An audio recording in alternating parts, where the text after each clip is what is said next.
For Authentic Christianity Book Report, I read the book Captivating by John and Stasi Eldredge, which are the same authors as the book Wild at Heart. And so Wild at Heart is a book about men and God's design for men, why he created men, and kind of how men should use those desires and God's design for them to live out a Christian life.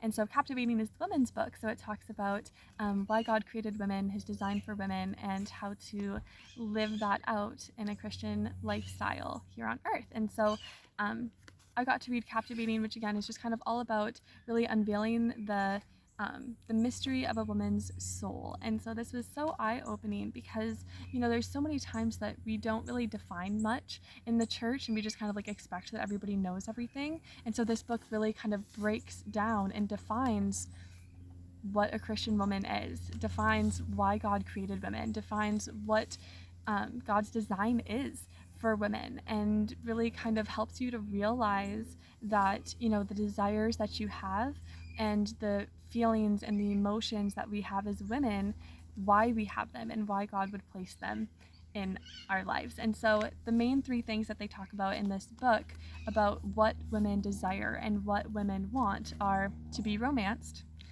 to be an irreplaceable role in some sort of adventure, you know, to just know like they're needed and that you can't just be easily replaced, right? Like you're unique and individual and special and you can't be easily replaced. That's the second thing that women desire.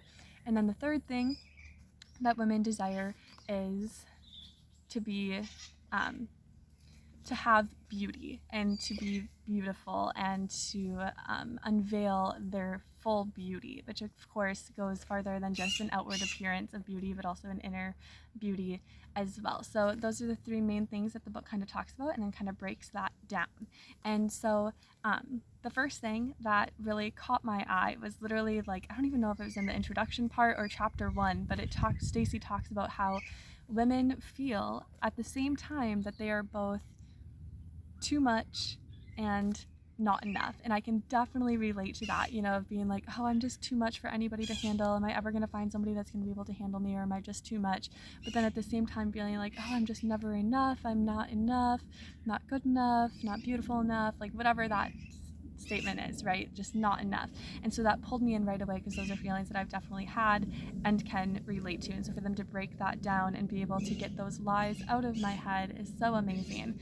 And so the first part that stood out to me was obviously that, but then the first part that I felt like I could truly bring and to apply to my life was on page 29 when they were talking about God creating Eve, right? And how it was not a good thing for man to be alone, and how both men and women, both man and woman, are made in God's image. So he didn't, yes, he designed us differently, but we are both made in his image. So even though women have different things, like we're normally more emotional or more sensitive, have more feelings, that's still all part of being an image of God. So those are things that relate or reflect Jesus, right? Reflect God in his image. And so realizing that God has a heart for relationships, that's really like page 29 really stood out to me because it's talking about God's heart for relationship, and the vast desire and capacity a woman has for intimate relationships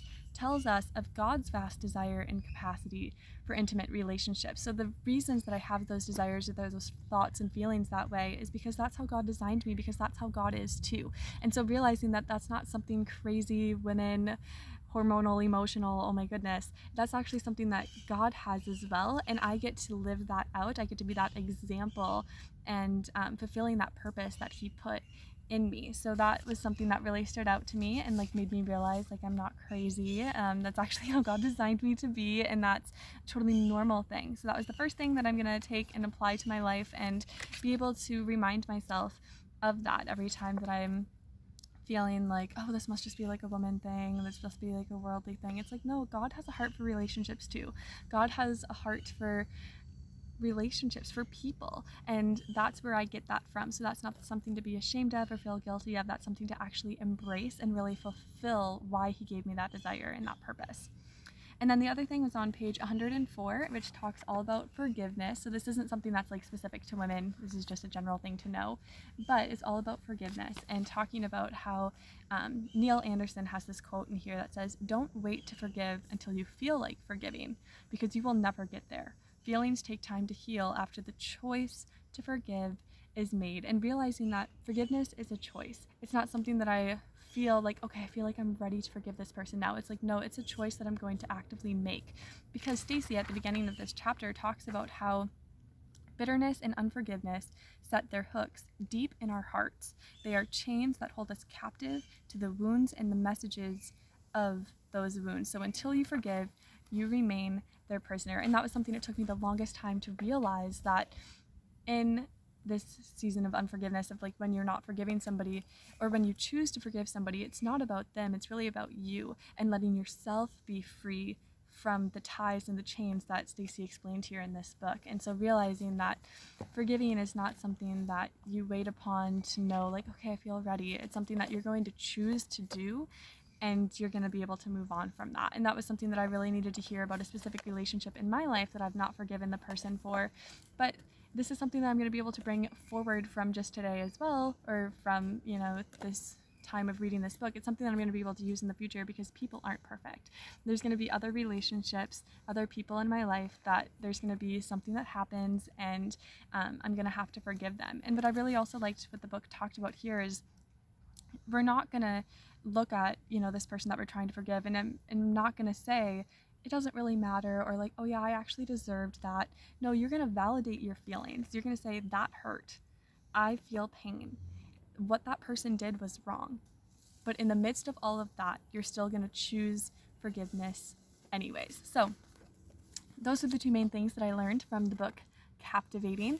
Thank you, Dr. Hayes, for requiring us to do a book report, and having Captivating be one of the options, because it's a book that I can now refer to any other Christian woman. And it also gave me a second book to go and read, because next I want to go read Wild at Heart, because I want to know for a future relationship, want to be able to best support my future husband and God's design for him, and helping him to figure that out, and knowing the desires of his heart and how to best love and support him. So I'm excited to go ahead and read that as well. So have a wonderful day. Thank you.